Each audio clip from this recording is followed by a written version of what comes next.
Mama Mary, good morning. Love you. Mary Mary, pulong blessed. Isa lang ang blessed is the name of Jesus. Holy Mary, Mother of God, pray for us sinners, now and at the hour of our death. Amen.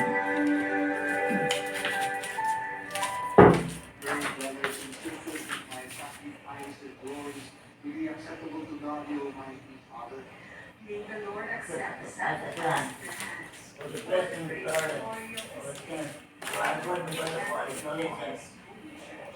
Exalted with paschal gladness, O Lord, we offer the sacrifice.